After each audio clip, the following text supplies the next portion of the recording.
यही तो मीडिया में फ़र्क है कि आप प्रश्न क्या कर रहे हैं। आप यहाँ खड़े होकर युवाओं को प्रश्न करने के जो आप हिंदू मुस्लिम प्रश्न कर रहे हैं, मुद्दा बनना देना तो यही अगर मीडिया सुधर जाए तो मुझे लगता है आधे देश में जो अफवाह फैल रहा है अफवाह ना फैले। तो प्रश्न आप जो पूछ रहे हैं पहले आप खुद से सोचिए, यहाँ जो मुद्दा है, जो युवाओं का मुद्दा है, जो एजुकेशन का मुद्दा है, जो देश के भविष्य का मुद्दा है, वो छोड़ के आप हिंदू मुस्लिम के मुझसे प्रश्न कर रहे हैं, तो गलत तो यहाँ आप, ये प्रश्न आपको यहाँ नहीं करना चाहिए। देखिए, मैं सांसद बनने से पहले मैं भी एक छात्र थी और मैं भी स्टूडेंट्स की पीड़ा और दर्द समझती हूँ। आज मैं यहाँ पे युवा सांसद के रूप में आई हूँ। सांसद तो हूँ मैं, हम लोग का सिर्फ सांसद में बैठना काम नहीं, हम लोग का काम ये कि युवाओं के बीच में उनके मुद्दे उठाना, उनके साथ में कदम से कदम लाने का भी काम है। तो वही आज हम और हमारी समाजवादी पार्टी के सभी लोग कर रहे हैं। अगर इम्पोर्टेंस नहीं होता, मुझे लगता है आप यहाँ होते ना मुझसे प्रश्न नहीं कर रहे होते। मुझे लगता है आज करोड़ों युवा हमारे साथ है, जो यहाँ नहीं आ पा रहे वो सोशल मीडिया के जरिए हमको सपोर्ट कर रहे हैं, कोई फ़ोन करके सपोर्ट कर रहा है, क्योंकि आज युवा की बात है और नौजवानों की बात, तो हमारे भविष्य की बात है।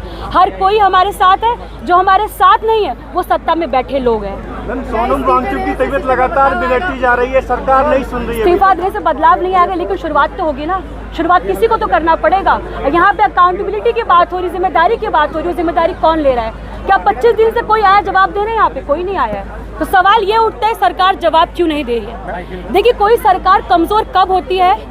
जो वो सुनना बंद कर देती है, ना कि तब जो अपनी गलतियों को मान ले। तो ये मैं यही कहूँगी, अपनी गलतियों को मान ले तो कमज़ोर नहीं होंगे, मजबूत होंगे। कुल पूरा युवा इस प्रोटेस्ट के साथ है और हम लोग 20 तारीख को सबके साथ जाएंगे। देखिए, सवाल ये नहीं है कि कौन पहले आ रहा है, कौन पहले प्रोटेस्ट में आ रहा है। सवाल ये कि सरकार क्यों जवाब नहीं दे रही है। सरकार 25 दिन से यहाँ क्यों नहीं आ रही है? क्या बाहर के देश के लोग हैं? आप भी देश के लोग हैं ना, आप भी नौजवान इसी देश के हैं ना, तो सरकार क्यों नहीं जवाब दे रही है? अगर ये जो आज अनशन हो रहा है, अगर सरकार जवाब देती तो आज ये अनशन नहीं हो रहा होता। तो कुल मिला के जो मीडिया भाई लोग हैं, ये आपका काम बनता है कि आप ये मुद्दा उठाएं, आपने मीडिया चैनल पे दिखाएं कि सरकार जवाब दे ही नहीं है। और जो मैं ये कहती हूँ कि जवाबदेही लोकतंत्र को मजबूत बनाता है।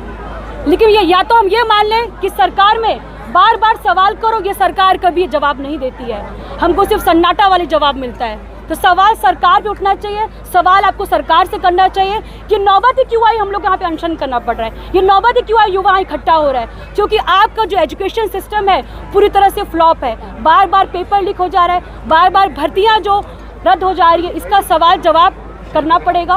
और मुझे लगता है जिम्मेदारी अकाउंटेबिलिटी की बात है यहाँ पे। Posters targeting your party chief Akhilesh Yadav and late Mulayam Singh. The party is saying about the communal riots in Dil mein Babar and Muh mein Ram and all those things in the case of Ram Mandir donation theft. How do you respond to that? यही तो media में फ़र्क है कि आप प्रश्न क्या कर रहे हैं। आप यहाँ खड़े होकर युवाओं को प्रश्न करने के जो आप हिंदू मुस्लिम प्रश्न कर रहे हैं, मुद्दा बनना देना तो यही अगर मीडिया सुधर जाए तो मुझे लगता है आधे देश में जो अफवाह फैल रहा है अफवाह ना फैले। तो प्रश्न आप जो पूछ रहे हैं पहले आप खुद से सोचिए, यहाँ जो मुद्दा है, जो युवाओं का मुद्दा है, जो एजुकेशन का मुद्दा है, जो देश के भविष्य का मुद्दा है, वो छोड़ के आप हिंदू मुस्लिम के मुझसे प्रश्न कर रहे हैं, तो गलत तो यहाँ आप, ये प्रश्न आपको यहाँ नहीं करना चाहिए। प्रोटेस्ट ज्वाइन करने का डिसीजन आपका इंडिपेंडेंट है या पार्टी ने आपको भेजा है?